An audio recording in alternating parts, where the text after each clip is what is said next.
If you've been lifting for weeks or even months and your body is still not changing the way you expected, then this video will explain exactly why. I'm going to walk you through the biggest mistakes women make when they start strength training. The mistakes that keep you looking the same, feeling the same, or even stuck at the exact same weight. Because here's the truth, strength training will absolutely change the shape of your body, but only if you understand the foundations. And don't get me wrong, most women are actually working very hard, but in the wrong direction. And don't get me wrong, I used to be the same woman that would work super hard, but in the wrong direction. And the mistakes that I used to make, especially on my journey, were almost the mistakes that I didn't even realize. So stay with me here because I promise strength training will become your most powerful tool for fat loss, muscle tone, confidence, and your metabolic health. And if any part of this video feels too accurate, I want you to do something. Go ahead and take my metabolic profile quiz down in the description because it will help you understand why your body has been resisting your efforts. Whether it's stress, under-eating, inconsistency, or the wrong programming for your nervous system. So check it out because the link is in the description and I'll also pin it as the first comment. And also, if you find value in this video, go ahead and hit that like button. Don't forget to subscribe to the channel for more content like this, and let's get into the video. Mistake number 1,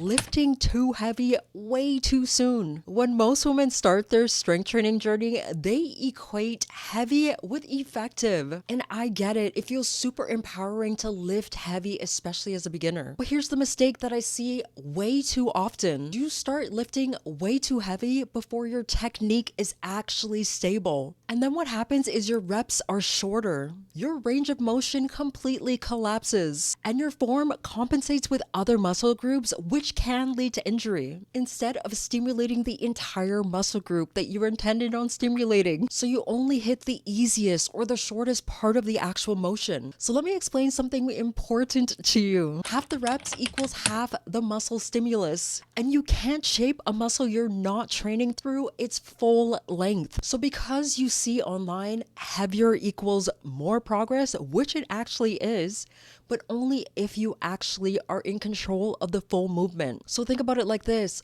Full range of motion means more tension, which means more muscle, and then ultimately more caloric burn. And if you take nothing else from this one mistake, I want you to understand this. Use a weight that you can actually control, no ego lifting, and move it through a full, deep, controlled range of motion. I promise you, this one change alone is going to transform your body. And later in this video, I'm going to show you the most common lifts that women typically get wrong, especially as a new lifter, and how to fix each one. All right, mistake number 2, changing up your workouts every single week. This is one of the biggest mistakes that beginners typically make, and I know I definitely made this mistake. Essentially, you're going workout hopping. For example, your leg day looks different every single week. I know for me, back in the day, I used to try a new YouTube routine every single week. And then when I'd hit up the gym, I would try random exercises that I saw online. There was no structure. But here's the problem. Your body is going to find it so difficult to adapt through that variety. It adapts through progression. So when your exercises change constantly, your nervous system never actually becomes efficient. It never improves on that skill. And plus, you're not even mastering the movements at that point. And it never gets strong enough in any one pattern for your muscles to actually grow. Think of it like learning the piano. If you learn a new song every single day, you're probably not going to get better at any single one of these songs. And that's the same for strength training. If you stick to the same core lifts for at least 4 to 6 weeks, for example, your squats, your rows, your hip hinges, your presses, your lunges, your carry variations, these are the foundational movements. All the fun accessory exercises sit on top of this foundation. Now here's the part that no one tells women. If you're not repeating these movements, you cannot progressively overload. And if you cannot progressively overload, your strength is going to stall. That muscle tone that you're looking for is going to stall as well. And your fat loss will ultimately stall too. This is why I used to work out for years and practically look the same. Consistency in your exercises are going to lead to consistency in your progression, which will lead to consistency in the actual results that you're looking for. Mistake number 3, avoiding those hard reps. And this is where most women lose the results. It's not because they're lazy, but it's because you've been conditioned to actually quit right before you feel that burn. burn. You might be stopping 5 to 8 reps before failure. But the reps that actually are going to transform your body are the last 2 to 3 hard, difficult reps where your mind literally tells your body, I need to stop, even though your body has so much more to give. And those are the reps that are going to create the mechanical tension, the muscle fiber recruitment, the hypertrophy and strength, not those easy reps, not the warm-up sets that you do, and not those first 6 reps of the set.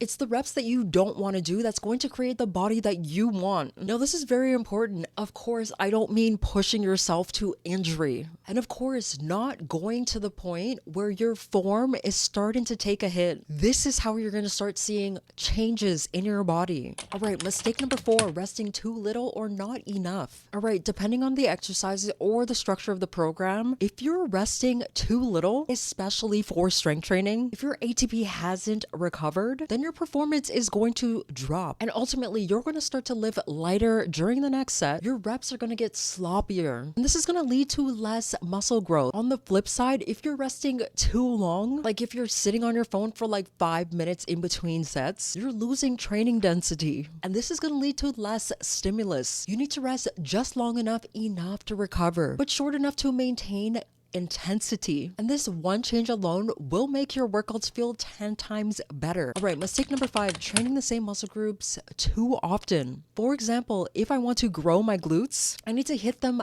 5 times a week. But the truth is, your muscles aren't growing in the gym. They're growing in between those workouts. If you go to the gym and train your legs 3 to 4 times a week in a row, you're not giving your muscles enough time to repair. You're just constantly breaking them down repeatedly. And this is going to lead to inflammation, not that strength increase that you're looking for. Your muscles need at least 24 to 72 hours of recovery before you train them extremely hard again. And this is where so many women self-sabotage without even meaning to. I know I definitely did this. All right, mistake number 6, ignoring stress, sleep, and your physiology.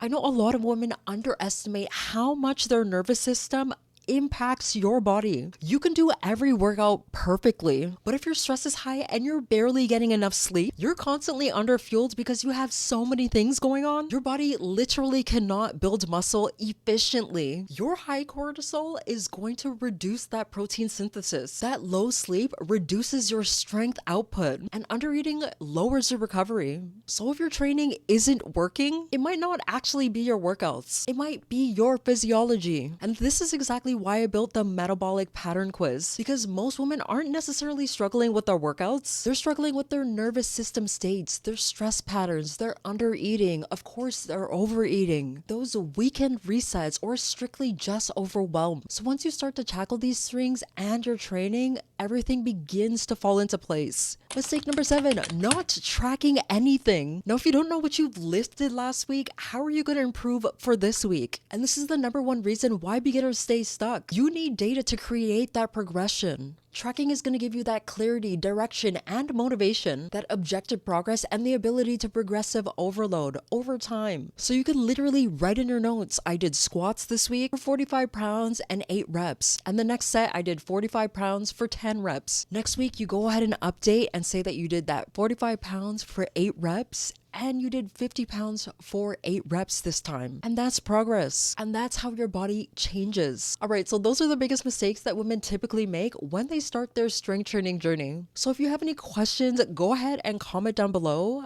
Don't forget to like the video and subscribe for more content like this, and I will see you in the next video.